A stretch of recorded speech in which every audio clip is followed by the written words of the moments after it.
কিছু গুরুত্বপূর্ণ নয়, ওরা ভবিষ্যতের দিশা খুঁজে পেতে চাইছেন। তো তাতে আমাকে জিজ্ঞেস করছেন যে কী করা দরকার, কিন্তু এখন যা অবস্থা হয়ে আছে তাতে তো সবই সুপ্রিম কোর্টের হাতে। সুপ্রিম কোর্টই ওনাদেরকে গিয়ে যা বলার বলতে হবে, বা সুপ্রিম কোর্ট সেটা শুনবে কি শুনবে না সেটাও সুপ্রিম কোর্ট ঠিক করবে, কিন্তু ওনাকে যেতে হবে সুপ্রিম কোর্টে।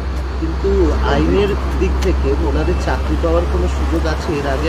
এখন আমি কিছু বলবো না, সুপ্রিম কোর্টের হাতে। সুপ্রিম কোর্ট যদি মনে করে যে ওটাকে রিভিউ করবে তাহলে সে করতে পারে, নাও করতে পারে, এখানে কিছু বলা সম্ভব নয়। গতকাল বিকাশ রঞ্জন ভট্টাচার্য বলছিলেন যে সরকার এদের মিথ্যে প্রতিশ্রুতি দিয়েছে, এদের চাকরি ফিরে পাওয়ার সম্ভাবনা এই অবস্থায় নেই। সেটা উনি হয়তো বুঝতে পারছেন, সেরকম বলেছেন। আমার সে ব্যাপারে আমি কোনো মন্তব্য করব না। আমি বরং আশাবাদী থাকবো এনারা যদি বুঝিয়ে বলতে পারেন সুপ্রিম কোর্টকে যে এটা তাদের কোনোই দোষ নেই এই ঘটনায়, তো অথচ তারাই হয়ে গেছেন শিকার, তাহলে সুপ্রিম কোর্ট ভাবতেও পারে, কারণ ভারতের নাগরিক তো। কিন্তু আগের বারে আপনি বলেছিলেন সরকার যদি কমিটি করে আপনি থাকতে আছেন, যদি সমস্ত সরকার সরকার তো কমিটির দিকে গেলই না। সরকার তো সেদিন শিক্ষকদের লাঠি এইসব মারলো, সেই জন্য আমরা গেলাম না তার কাছে। সরকার এখনও যদি মনে করেন করতে পারেন, কিন্তু সরকার কিছু করবেন বলে মনে হয় না। আইনগত দিক থেকে মানে কোনো সুযোগ আছে না, সেখানে রিভিউতে যাওয়া, গিয়ে আশায় বুক বেঁধে থাকা যে সুপ্রিম কোর্ট হয়তো রিভিউটা শুনবে। যদি শোনে সেখানে অনেক কথা বলার থাকবে, তো সেই আশাটুকু করা যে সুপ্রিম কোর্ট শুনবে।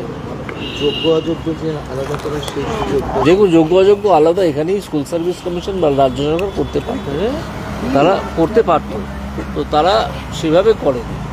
কারণ রাজ্য সরকারও চাইছে এই ব্যাপারটা নিয়ে একটা জটিলতা থেকে যায়। কারণ রাজ্য সরকারের যারা চালান সেই তৃণমূলের দুর্নীতির কারণেই তো এদের এই অবস্থা আজকে।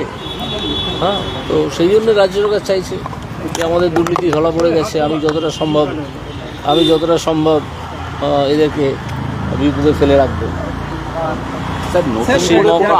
আইনি পথে কি সুরাহা মিলতে পারে না, ওই রিভিউ অ্যাপ্লিকেশন করবে না, আর নতুন করে আইনি পথে কী হবে? রিভিউ অ্যাপ্লিকেশনে যদি সুপ্রিম কোর্ট মনে করে সুপ্রিম কোর্ট শুনতে পারে। রাজ্য সরকার এসএসসি যদি সদিচ্ছা থাকতো তাহলে আগে কি সম্পূর্ণ তথ্য দিয়ে এদের বাঁচানো যেত না? নিশ্চয়ই বাঁচানো যেত।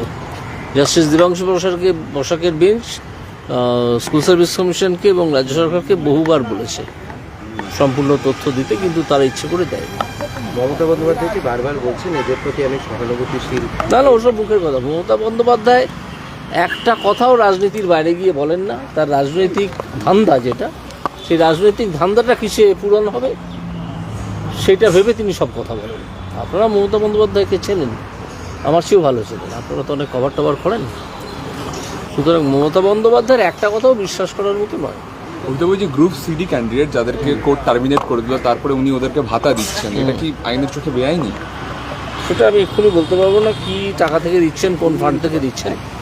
যদি দেখা যায় যে সেখান থেকে দেওয়া সম্ভব তাহলে ঠিক আছে, অসুবিধা নেই, কিন্তু কতদিন দেবেন, তাই না? এটাও একটা প্রশ্ন।